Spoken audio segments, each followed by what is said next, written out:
people that follow my videos real heavy, they know that I did a video about the Philadelphia experiment. And that video that I did about the Philadelphia experiment is really what's moving me right now on a major, major level, because that's what inspired the majority of the videos that came after it. Because when I did that research, what I was revealed and the things that I was shown at that particular time are still manifesting and coming true to this day.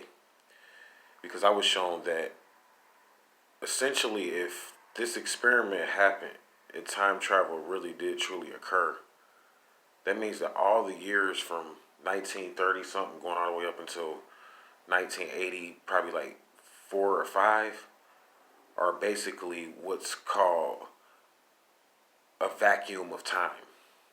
That's what I've been talking about on my other videos. So that means that anyone that was born within those years, you are trapped in like a vacuum of time. And I'm bringing this up because the spirit wants me to move into talking about the different numbers, like 1 and 2 and 3. But I'm realizing that though we're going to shift eventually into the one energy, which is next year in a couple of days, due to the fact that so many souls on the collective level are still trapped on this particular realm and haven't mastered zero in the source, as far as mastering it, which is understanding it. Since so many souls cannot understand the source at zero, we're going to go, if we're not careful, we're going to go into what's called a negative vacuum of time. And the only way that I can describe a negative vacuum of time to you very quickly and accurately is this. You have pictures that are positive, full of colors, images that you can clearly see, and you have pictures that are negative, or what's called the negative aspect of a picture.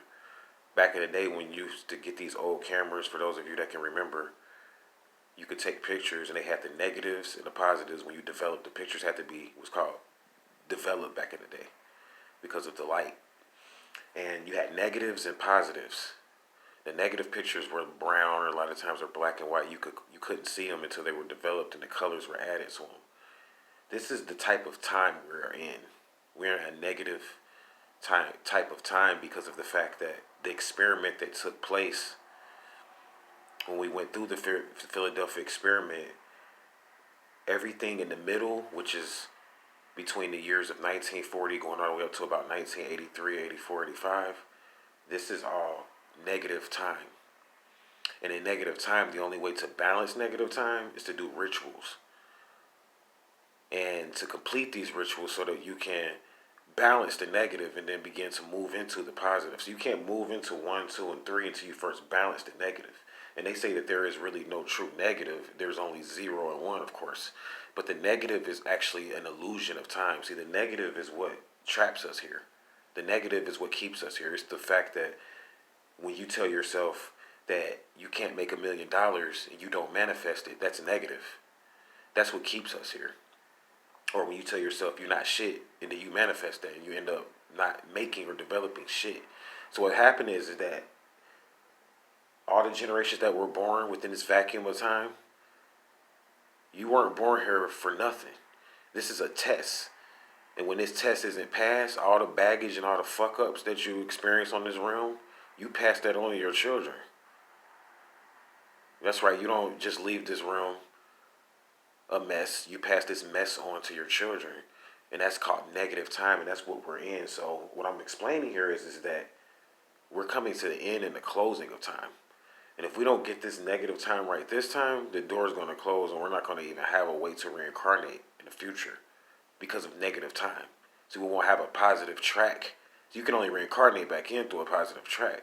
The reason why we were able to reincarnate in this period of time is because of what happened in the 1800s and in the times of Atlantis and the work that was done back then. And really, truly, the only true work is the work that was done in Atlantis. So in mastering negative time, you have to master what's called the plight of perfected man, is what I would call it. The plight of perfected man and woman, meaning that You have to break away from your dependence on this matrix. The bottom line, you have to do it. Your dependence on jobs, your dependence on from women that depend on men or men that depend on women. And begin to use your creativity to manifest 100% of your reality. Because until this is done, we will be in a negative vacuum of time, and one person not fulfilling their script affects the collective consciousness of the whole. So I'll shut down with this and just say that before we can move into one, I will move into one. There's still several lessons that I have to teach on negative and zero before we can ascend and make our, transition into moving into one. Because if I bring you information ahead of time, it will affect the collective consciousness.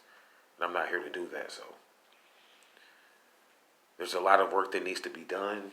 But the first step is you have to break away and become totally independent, sovereign, king or queen in your own self. And take back what's yours. And there is no such thing as freedom. Freedom isn't free. There's a fee associated with freedom. You see the term fee and freedom. There's a fee associated with freedom. You have to know this and begin to master yourself so that you can begin to use your creativity to manifest and call on anything that you want.